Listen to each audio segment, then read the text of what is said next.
Au commencement était la parole, et la parole est Christ. Radio Parole Vie, la radio qui donne la vie à travers la parole. Mbote Bandoko Balandi, Radio Parole Vie. Mais besoin mis partout à travers le monde entier. Mais besoin mis dans 4 coins du monde. Bukati Pongi. Pour nous la brancher et connecter la Radio Parole Vie. La radio chrétienne.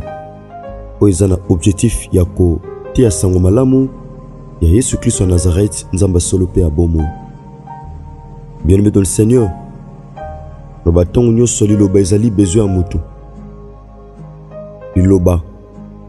Même mokilo toujours mon salama na liloba bien-aimé. Le monde que nous voyons, Dieu avait dit que la lumière soit et la lumière fut. Nzamba pesa ki ordre na mabele et produit matiti salama ki bongo tope banzete. De même, Nzamba pesa ki ordre na mai et produit ba mbisi et salama ki bongo. Donc la parole a une puissance.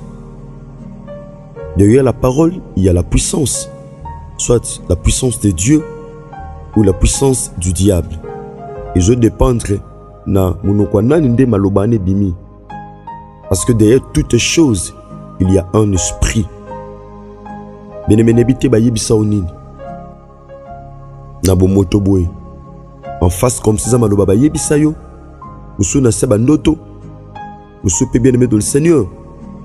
Et quand on a par intermédiaire, batu mususu. Bien-aimé, maloba batu sili sa kondima. Yomuni David azoloba. Nazo simba liloba na yo. Pamba ti yango zali mwinda. Pe yango pole. Bien-aimé dans le Seigneur, la parole de Dieu est là pour nous éclairer. Le bananzambe ezana pona kongengisa bomwe na biso. Banzela na biso. Christ azoloba mutu alandinga akobika lisusu te na kati ya molili. Donc ce Christ qui est la lumière, selon Jean chapitre 9, verset 5. Ah mais je suis la lumière du monde. Papa, maman, ezama loba oyo ebuzwa misisa na bomwe na yo. Pamba te opesa ngo importance yo moko. Pamba te yo moko ochata musuko ndima likolo na yango. Yango lelo elembisi fwa na yo. Yango lelo ezangisi yo kimia. Yango lelo emeli yo ba inquiétude. Peut parfois ba problème na kati ya mutema. Menenga na tia yo sango malamu na tongo lelo. Ndoko kati pongi. Ezo dépendre parfois na l'heure aux abranchés. Mamsu bazana nous tongo makasi.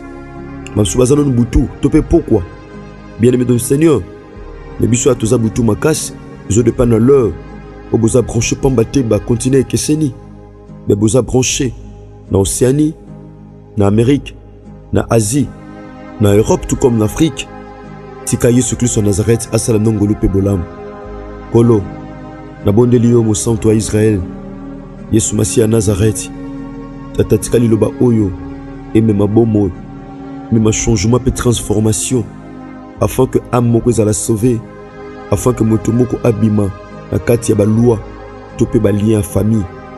On a Christ yozo esengo. Obiso tozo makashi. Na kombono Yesu Christ en Nazareth nde to bondeli de to lobi. Amen. Bien-aimé, la parole de Dieu est comme une sémence. Batubele basakula maloba malamu likola vina bango kokisama te parce que kuta mabele malamu te. Batuming basakula bonne parole likolo na bango lilobe bimi za malamu. Or la Bible dit mabele nyoso malamu o bache sémence ce qui est botité topé botimbo mamalonga te. Mabele wane sengeli elakela mamabe. Bien-aimé, oza mabele malamu. Mo réaliser mo mezo botate pourquoi? Sémence eza malamu. Mabele eza malamu. Mezo produit te. Ya tala vie na yo. Depuis un certain temps, parfois on a biso na Radio Parole Vie. Ezana bato 1-2 semaines. Baza branché na biso, bazo témoigner. Bazo pesa témoignage na balarme na miso. Kuma kamzamba saleli animita biso na yebaki radio bandakala. Ne nzamba salanga déjà makambo ebele. Mais parfois ndoko zo na biso 3e année yango tozo kende. 3e année yango jour pour jour. Ya okata bapongi. Bien-aimé, ya mabondeli ya ba sacrifice ebele. yango tozo kende. Pano résultat ni nos anango bien aimé dans le Seigneur. Quel genre y a résultat o yoza nango. N'habitez mon frère ma soeur. Tala liselo o ya Biblia. Totanga portion écriture. Nous sommes dans l'évangile de Luc chapitre 4. Tobana premier verset. Écoutez ceci bien aimé dans le Seigneur. Jésus s'est mis de nouveau à enseigner au bord de la mer. Une grande foule s'étant ensemble auprès de lui. Il monta et s'assit dans une barque sur la mer. Toute la foule était à terre sur les rivages. Il leur enseigna beaucoup de choses en paraboles. Écoutez ceci, il leur dit, dans son enseignement, écoutez, un semeur sortit pour s'aimer. Comme il s'aimait, une partie de la semence tomba le long du chemin. Ndambu yankona, esopani, tope ekwei, nanzela. Yoka bien aimé dans le Seigneur, semence ndambu ekwei, a semete, mais ekwei, a kokweya oyo, eza semence epezo linge kweya. Awa semence esepeli ekweya na balabala. O balabala, eza nzela, tout genre ya batu balekaka.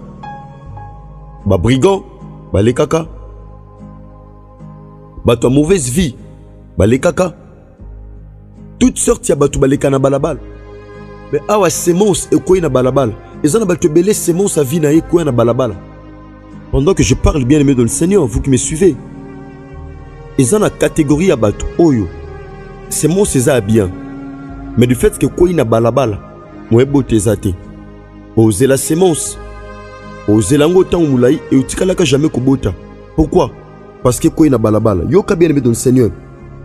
Deuxième, les oiseaux vinrent et la mangèrent. Ils ont battu belé semence na ya vie. Si ba liango na bandek.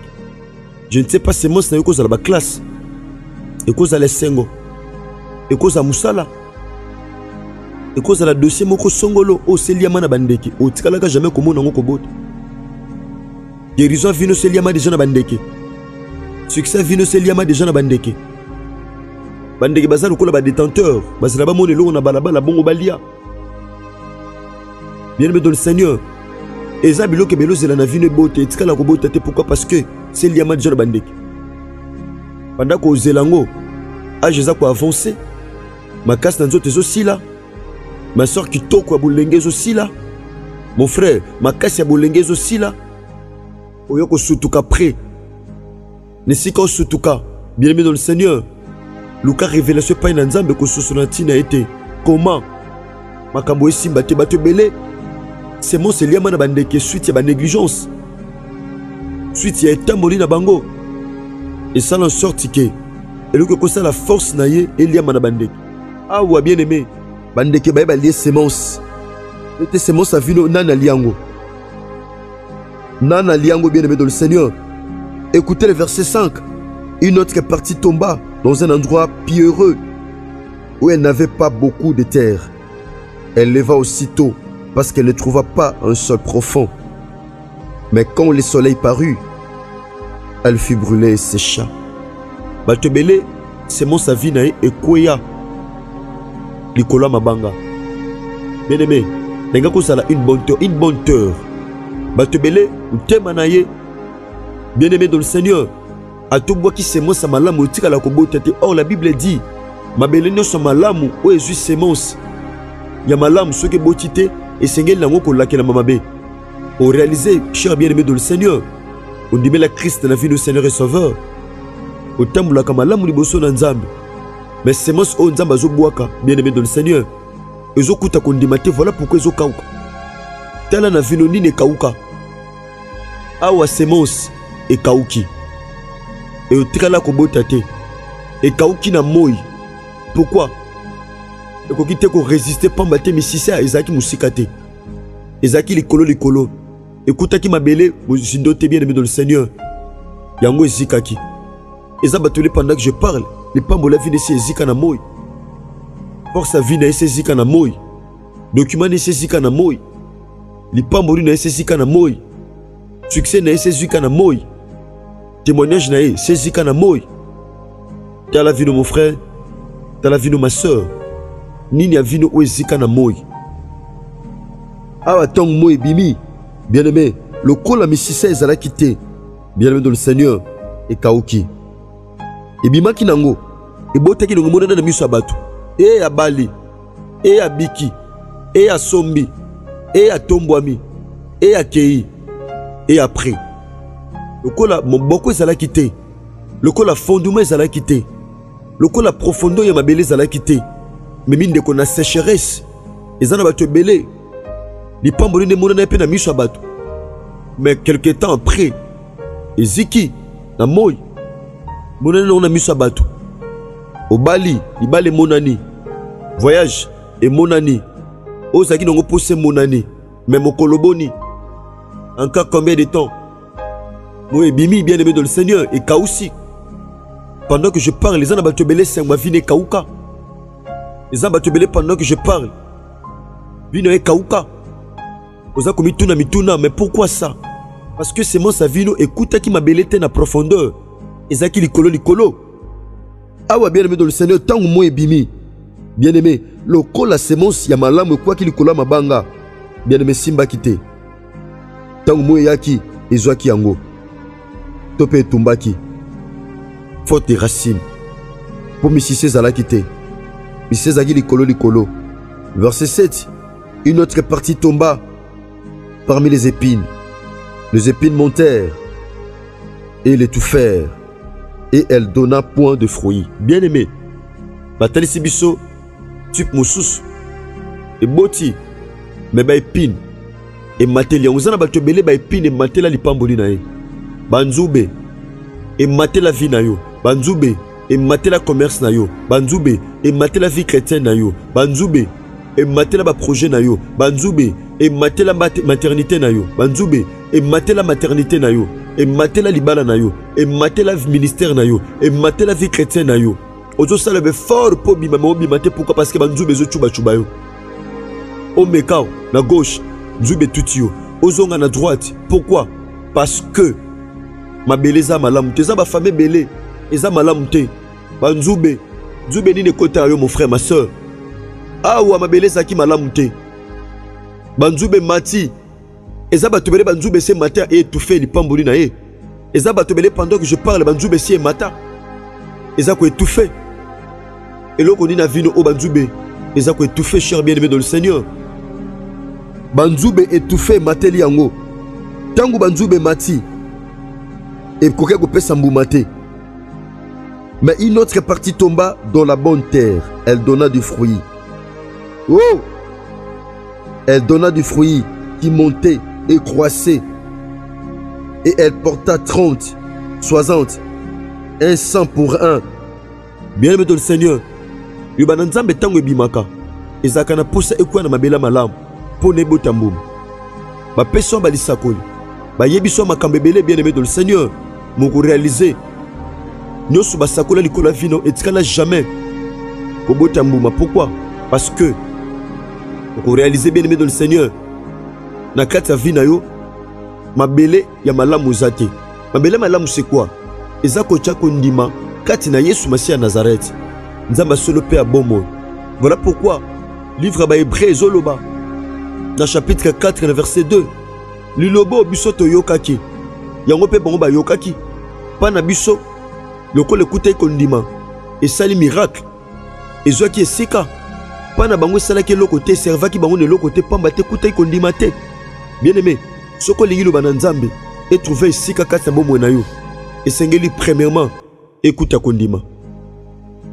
Et sengeli loba Nzambe katinayo écoute à kondima. Ne ko permettre ne ko pesa nzela na bo mwenayo miracle et salim. C'est ka Yesu Christ en Nazareth Nzambe moko tondimela. Nzamba solo pe abomoy. Asala binongo lupe bolam to komi pratiquement na suka ya tranche na biso to pe mission mokolo lelo. C'est quand Jésus-Christ en Nazareth sa nongo lupe bolam. Bon tolinga qui rapidement topé s'annonce d'être baki comme na mokolo jeudi, vendredi, samedi, pour lundi. Nous avons un enseignement au tokoshite non pe na le sambo par la grâce de Dieu. Au thème ezali la puissance du sang. Topé nguya ya makila. Bongo lobi mercredi tozala off. Viva programme Otozana Yango, bien-aimé dans le Seigneur. To le ka mingi mingi na ba chaîne na biso na RK Pro TV, Chiffre 9 TV, PDLF TV 2. Et vous allez pas si poto le ka na WhatsApp. Les romoni bien-aimé Luko s'abonner na ba chaîne Oyo pour pesa onzela aux notifications tant que le semble kobanda na butuana ndeto banda par la grâce de Dieu. Donc kobanda jeudi, vendredi, samedi, poto chité mokolo lundi, tozana ba enseignement, toza tant ko sambela. Tu as origine abiso même dans la makila. Origine ni tozana ngo. Totanga ba tu pa makila. Totanga puissance din o fa ina kata makila. Merci ndeko samena biso pona bala liboso. Oko komela biso na plus 243 89 75 70 917. Ezaki ngai ndeko na bino, frère na bino, leki na bebaza ba yapa na ngai, mona na bino, pe ya na bebaza ba leki pa nanga, to pe pasteur na bino, pasteur Herbi, héritier Bissiamou. Tika Yesu Christ en Nazareth, c'est le seul Dieu, l'unique grand vainqueur de Golgotha, Asalabino Ngolo Pebola. Merci, l'ingénieur Chris Kundenga, Pe Gersape Mbamayamona, Pe Bandeko Nyoso, ya Radio Parole Vie. Ce qui Yesu Christ en Nazareth, à maison milité, Tokutani Bongo, jeudi, na 4 jours, Nabiso Tozanangwa, le Sambo, Tepe enseignement. Nous appelons temps qu'on enseigner le Bananzambe, Bongo to Sambela, par la grâce de Dieu. Merci, Tika Yesu Christ en Nazareth, à Pambola Bino. Merci, que Dieu bénisse. Au commencement, était la parole, et la parole, et Christ. Radio, parole, vie, la radio qui donne la vie à travers la parole.